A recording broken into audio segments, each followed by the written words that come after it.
You know mga kaibigan, Philippines is the most richest country around the world. You know why?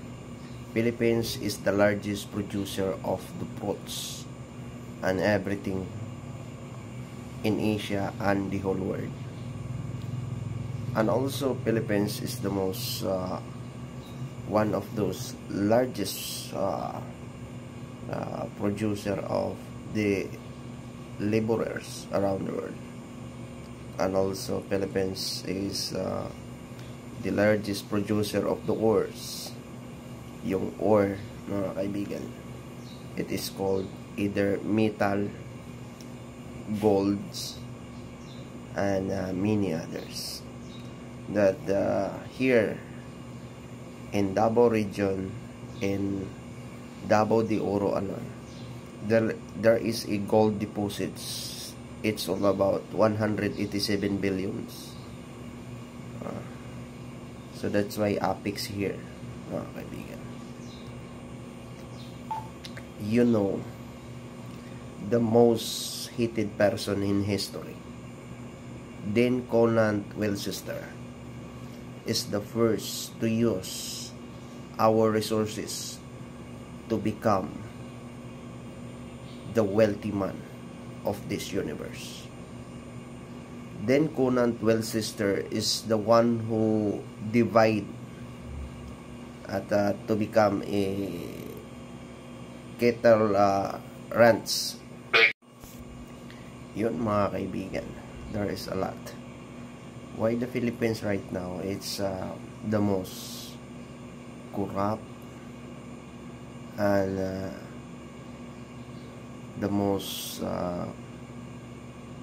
not progressive country. That before, the Philippines is the one who first developed countries in Asia, but now we are the most behind of it, kaibigan.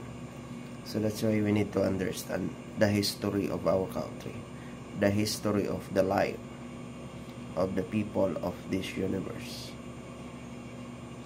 to become the highly civilized of the humanity on this universe.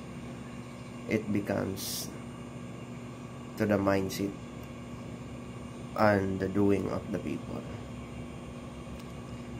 That the Philippines is the most richest countries among all countries in Asia, among all countries around the world.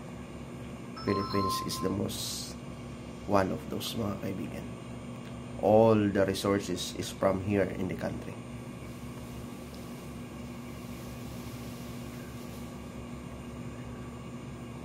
And this country is the most abused among all countries around the world. There is a lot of peoples, there is a lot of big continents. There is an interest of this country, because this country is the only one country in the world which is called a center of the world, mga kaibigan. So that's why Ferdinand Magellan was finding this offer which is put it in the Bible. That is the purpose of the Ferdinand Magellan. The first thing to do here is to locate the offer island. That is the dreams of Ferdinand Magellan. Is the first thing to do of the Ferdinand Magellan, which is called this complete circumnavigation. That the earth is does not a flat, it is a circle. Because in the Bible, in Isaiah, they are mentioning that the whole world or the universe is a circle. So that's why Ferdinand Magellan was finding and locating of that, mga kaibigan.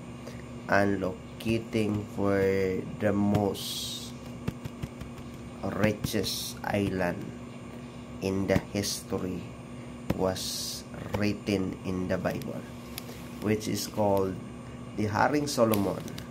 is the first miners in the history of the humanity.